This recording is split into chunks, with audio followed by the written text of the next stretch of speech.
Hello, അപ്പോൾ big boss കഴിഞ്ഞു, അനുമോള് വിന്നറുമായി. നമ്മളതുകൊണ്ട് യാതൊരു കണ്ടൻറ്റും ഉണ്ടാക്കാത്തത് കൊണ്ട് തന്നെ നമുക്ക് യാതൊരു പ്രശ്നവുമില്ല. നമ്മൾ നമ്മുടെ തീറ്റ വ്ളോഗിലോട്ട് പോവുകയാണ്. What A eat in A day എന്ന് പറഞ്ഞൊരു വീഡിയോ ആണ് നമ്മളിന്ന് ചെയ്യുന്നത്.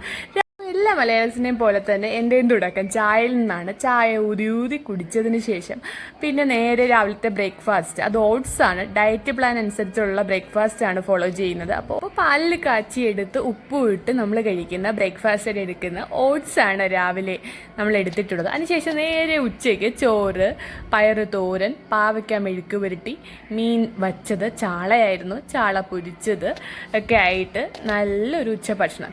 ഇങ്ങനെ ഒരു ഫംഗ്ഷൻ ഉണ്ടായിരുന്നു. അപ്പോൾ ഫംഗ്ഷനിൽ നിന്ന് നമ്മൾ എടുത്തിട്ടുള്ള ഫ്രൈഡ് റൈസ്, മലബാർ ചിക്കൻ കറി, നല്ല സ്പൈസി പൊട്ടാറ്റോ ആൻഡ് കുക്കുംബർ, നമ്മുടെ ടൊമാറ്റോ, അതുപോലെ വാട്ടർമെലനും ആയിട്ടുള്ളൊരു ഫുഡ് നമ്മളൊരു പിടിച്ചു. ഫംഗ്ഷൻ കഴിഞ്ഞ് നേരെ വീട്ടിലെത്തിയപ്പോൾ ചായയും പരിപ്പുവടയും ഓട്ടടയും കണ്ടു. അപ്പോൾ അതിനെ എടുത്ത് ഓരോന്ന് വീതം കഴിച്ചു, ചായയും എടുത്തു. അതിനുശേഷം വയറിന് റെസ്റ്റ് കൊടുത്തു, നമ്മൾ ഉറങ്ങാൻ പോയി. അപ്പോൾ ഓക്കെ, ബൈ ബൈ.